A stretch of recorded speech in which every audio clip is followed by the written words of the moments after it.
పెహల్గాం ఉగ్రదాడిపై కేంద్ర ప్రభుత్వం ఏ నిర్ణయం తీసుకున్నా వెంటే ఉంటామని కూటమి నేతలు తెలిపారు. ఉగ్రవాదాన్ని అణిచివేయాలని ఏపీ సీఎం చంద్రబాబు అన్నారు. మోదీకి అండగా నిలుస్తామని చెప్పారు. పెహల్గాం దాడి వెనుక బాధ్యులను కఠినంగా శిక్షించాల్సిందేనని డిప్యూటీ సీఎం పవన్ విజ్ఞప్తి చేశారు.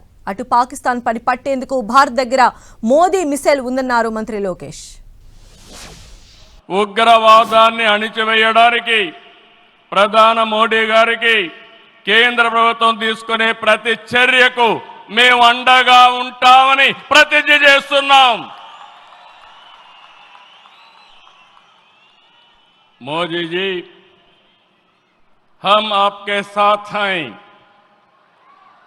आंध्र प्रदेश के 5 करोड़ लोग आपके साथ हैं. पूरा देश आपके साथ हैं. ఒకసారి గట్టిగా చెప్పండి, వందే మాతరం, వందే మాతరం. ప్రత్యేకించి ఈ రోజున మనం ప్రధానమంత్రి గారిని చాలా లోతుగా మనం అర్థం చేసుకోవాలి. ఈ రోజున కశ్మీర్లో దాదాపు 28 మందిని చంపేశారు.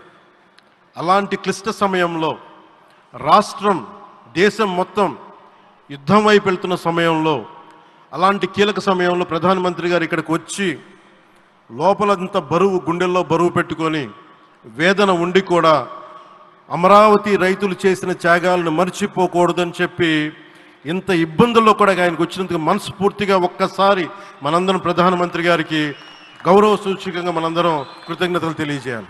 To the honourable PM Modiji, he is leading the country through these tough times and he assured all the citizens with stern action against the perpetrators of terrorism. ఉగ్రవాదుల దాడిలో చనిపోయిన వారి కుటుంబానికి దేశం మొత్తం అండగా నిలబడుతుంది. పాకిస్తాన్ గీత దాటింది, అమాయకుల్ని చంపింది, చాలా పెద్ద తప్పు చేసింది. ఒక్క పాకిస్తాన్ కాదు, 100 పాకిస్తాన్లు వచ్చినా భారతదేశ నేలపై మొలిచిన గడ్డి కూడా పీకలేరు. 100 పాకిస్తాన్లకు సమాధానం చెప్పే ఒక్క మిసైల్ మన దగ్గర ఉంది. ఆ మిసైల్ ఏంటో తెలుసా?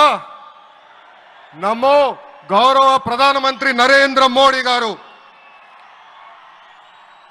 సింహం ముందల ఆటలు ఆడకూడదు, ఆడితే ఏమవుతుంది? మన సింహం నమో కొట్టే దెబ్బకి వరల్డ్ మ్యాప్లోనే పాకిస్తాన్ అని మిస్సింగ్ రావటం ఖాయం.